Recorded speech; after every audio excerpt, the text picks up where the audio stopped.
First thing is housing for all. That's a wrong title, really, because it would be more accurate and more honest to say no housing for a substantial number of people, in particular 10,805 people homeless. Of that, 7,585. It's important to read these figures out now, Minister, to you, because these are people who are homeless.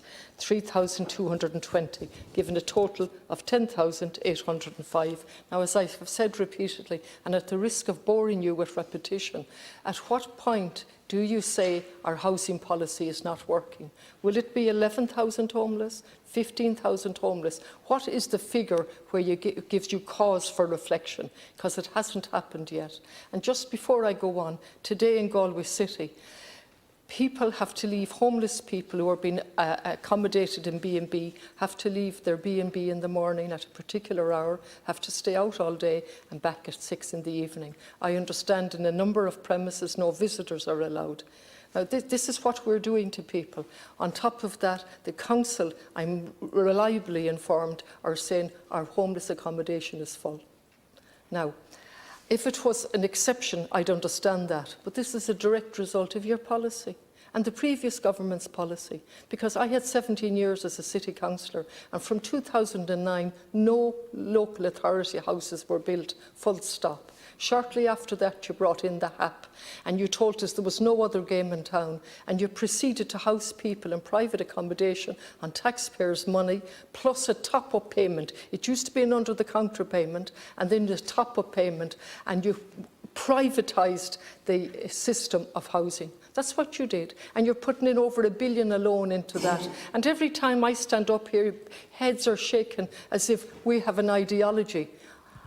I believe that housing is a right, a fundamental right. Without shelter and security of tenure, you cannot participate in society.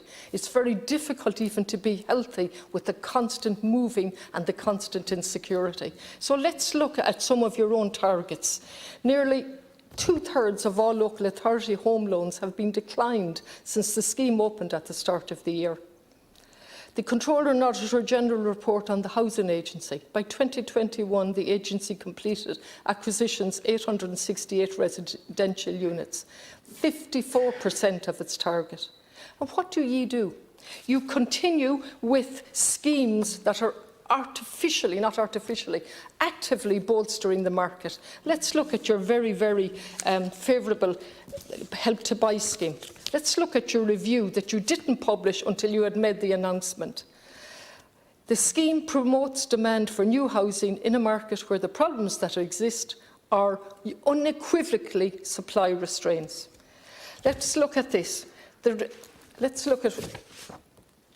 are weaknesses in the Help to Buy scheme, and they're trying to help you there with this very awkward sentence. It cannot be concluded that it is sufficiently efficient to represent value for money. Consequently, we conclude it should be withdrawn. A rational approach would not design the scheme as it currently exists. It cost 200 million alone this year. It's going to go over £1 billion from the time it was brought in, and it's helping those.